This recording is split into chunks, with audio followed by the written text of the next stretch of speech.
बिस्मिल्लाहिर्रहमानिर्रहीम। आदाब जिंदगी के मुअज़्ज़ज़ नाज़रीन, अस्सलाम वालेकुम। उम्मीद है आप तमाम दोस्त खैरियत से होंगे और मैं दुआ गो हूँ अल्लाह ताला आपको हमेशा खुश व खुरम रखे, आमीन। आज का मेरा मौज़ूए सुखन है कुदरत के करिश्मे। सामान से लदा हुआ एक बहरी जहाज महवे सफर था कि तेज हवाओं की वजह से वो उलटने लगा। करीब था कि जहाज डूब जाता। इसमें मौजूद ताजरों ने कहा कि बोझ हल्का करने के लिए कुछ सामान समंदर बुर्द कर देते हैं। ताजरों ने मशवरा करके तय किया कि सबसे ज्यादा सामान जिसका होगा वही फेंक देंगे। जहाज का ज्यादातर लोड एक ही ताजर का था। इसने इतराज किया कि सिर्फ मेरा सामान क्यों, सबके माल में से थोड़ा थोड़ा फेंक देते हैं। उन्होंने जबरदस्ती इस नए ताजर को सामान समेत समंदर में फेंक दिया। कुदरत की शान के समंदर की मौजें इसके साथ खेलने लगी। इसे अपनी हलाकत का यकीन हो गया। जब होश आया तो क्या देखता है कि लहरों ने इसे साहिल पर फेंक दिया है। ये एक गैर आबाद जजीरा था।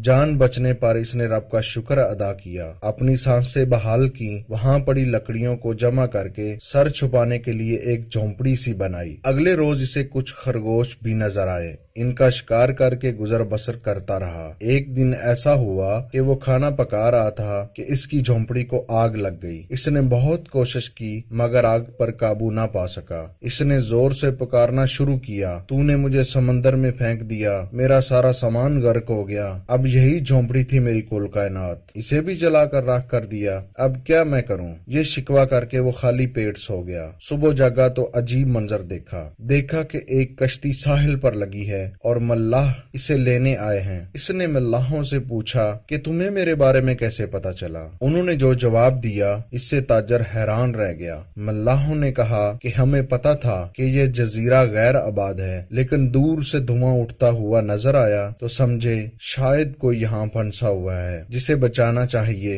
इसलिए हम तुम्हारे पास आए। फिर ताजर ने अपना पूरा किस्सा सुनाया तो मल्लाहों ने ये कहकर इसे मजीद हैरान कर दिया कि जिस जहाज से तुम्हें समंदर में फेंका गया वो आगे जाकर गर्क हो गया। ये सुनकर ताजर सजदे में गिर गया, रब का शुक्र अदा करने लगा और कहा कि पाक है वो जात जिसने मुझे बचाने के लिए ताजरों के हाथों समंदर में फेंकवाया। अपने बंदों के बारे में वही ज्यादा जानने वाला है। दोस्तों, हालात जितने भी सख्त हो जाएं, अल्लाह की रहमत से मायूस न हो। हर हाल में अपने रब पर भरोसा रखिए क्योंकि वो बेहतर जानता है।